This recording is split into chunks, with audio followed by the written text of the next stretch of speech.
7 তারিখে একটা কাজ আছে, 7 তারিখে কাজ করার পরে আমি বাড়ি আসবো। বাড়ি একেবারে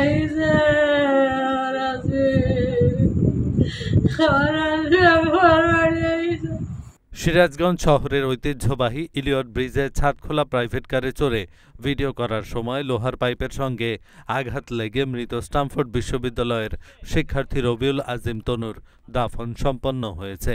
বলার কিছু নাই। আমার ভাগ্নে যদি কারোর কোনো মনে যদি কষ্ট দিয়ে থাকে, কারোর মনে যদি আঘাত দিয়ে থাকে, তার পক্ষ থেকে আমি ক্ষমা চাচ্ছি সবার কাছে।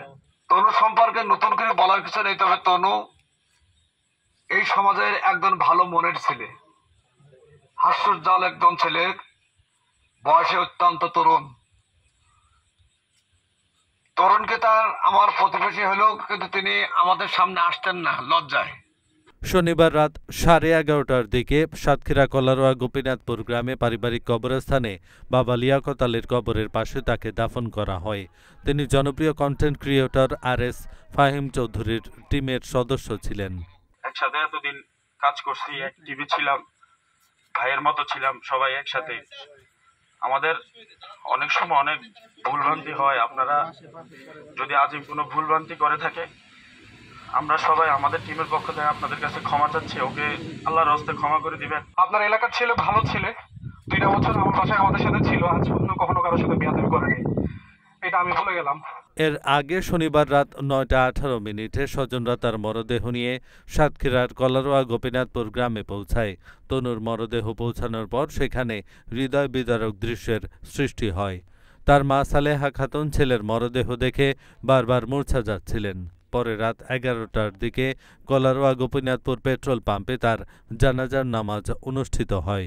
আমি আর কি বলবো, কালকে সন্ধ্যেবেলা আমার সাথে কথা হয়েছে, যেখানে কাজ করতে চাই তো মোবাইল তো ভাঙা যাবো 8 তারিখে, তুমি তোমার করো, কাল আমার বলেনি, কালকে আর বলেনি।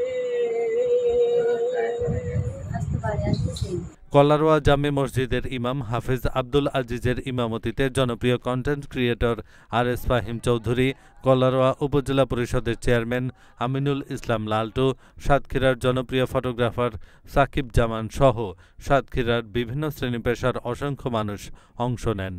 জানাজা শেষে তার দাফন কাজ শেষ করা হয়। তনুর এই মৃত্যুতে আমি উপজেলা পরিষদের পক্ষ থেকে গভীর শোক ও সমবেদনা প্রকাশ করছি। তনু একজন তরুণ মানুষ, আমার একেবারে বাড়ি ঘাসা, তার বাড়ি একজন হাস্যোজ্জ্বল একজন ছেলে। এহসানুল হক, ঢাকা পোস্ট।